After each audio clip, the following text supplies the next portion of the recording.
Where is a lobby where we could sign up to speak? When I first received a phone call from my principal, Mr. Parker, about how I was invited to speak at the school board meeting, I freaked out, and that may be a slight understatement. But after the initial excitement wore off, I started to think of the many things to talk about the food rescue program, and the answer was no laughing matter.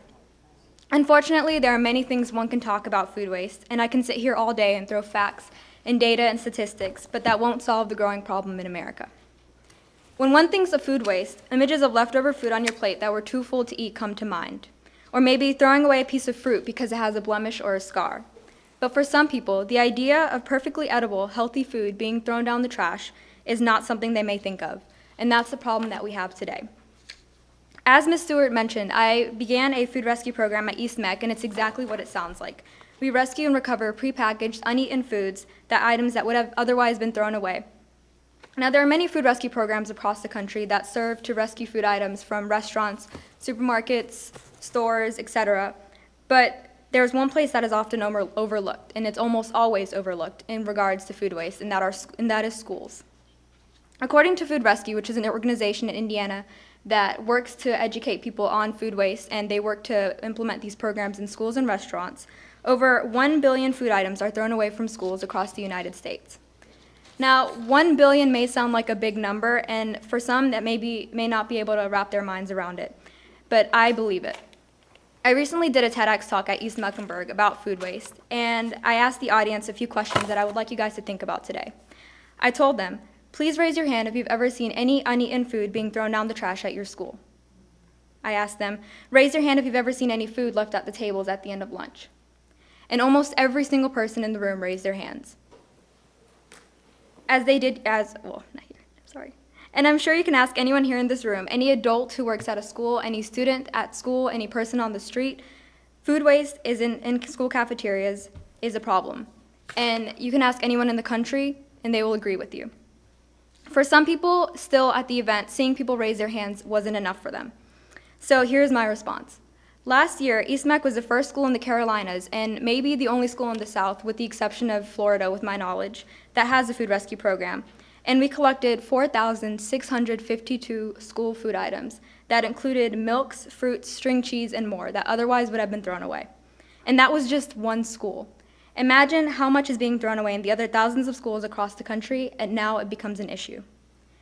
People always ask me how I got started with food rescue, and it's always hard for me to answer because there's so many things that influenced me throughout the school year and in my life, and it all led up to one life-changing night. One night, I couldn't go to sleep, and I began to list the things I would like to change at school. And I remembered seeing the milks on the school cafeteria tables, and I wondered maybe there's something we could do with that. I began to research, and I came across food rescue, and instantly I was hooked.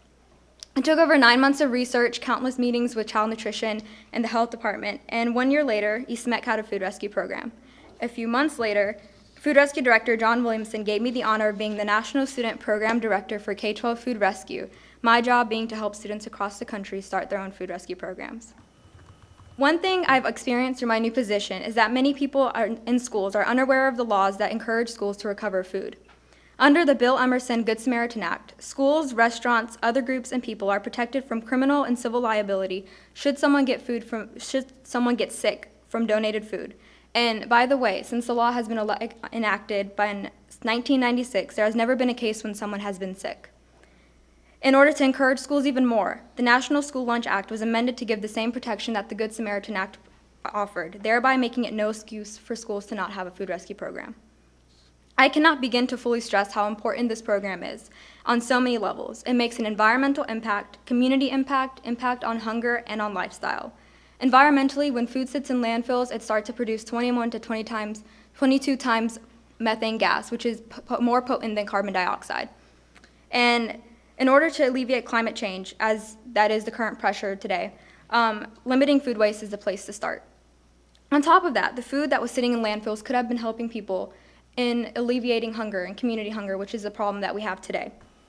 And finally, it impacts lifestyle. Students and teachers involved become more aware of waste, and they may not know it then, but there's a subtle change. Maybe when they look in the cooler and they see the food there, they may take it back to their homes, and maybe they won't waste as much food as they did before. As a National Student Program Director of Food Rescue, I've been working with 4 schools this year in CMS to host a program, and my hope for the future is to have every single school in the country have a program as well. We need to change the mindset of throwing away valuable food, and what better place to learn a new habit than at schools where we learn our life skills. If you don't remember anything I've said today, remember this. As the summer dwindles down to a close and the next school year begins, think of the choices you make every day and what one difference can make in the world. Students, the next time you're in the cafeteria and you take a peek in the trash can, or you look around you and you see all the food being thrown away, think of your role in everything. If you're satisfied with where you are, then so be it. But if you want to make a difference, stand with me and fight to end school waste, hunger, and food waste in general. Start a food rescue program at your school. Parents, teachers, principals, help us raise our voices. Without my support system as my principal, Mr. Parker, Food Rescue, and John Williamson, my teacher, Mrs. Dice, my school, and my family, none of this would have happened. Help other students as well as we strive to find our place in a better world. I leave you with the saying that my civics and economics teacher and advisor, Mrs. Dice, would always say to her class. She would begin her class and she would look us straight in the eye and she would say, "Grassroots. Change starts from the bottom. It's you guys who can make a difference. We have to work together to make a difference, because if we don't, then who will?" Thank you.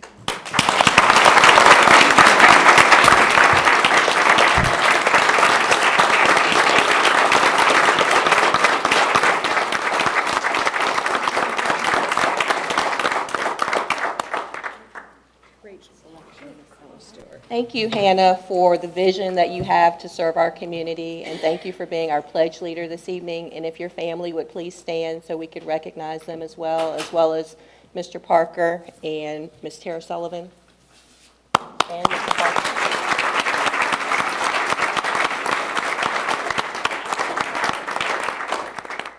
Thank you very much.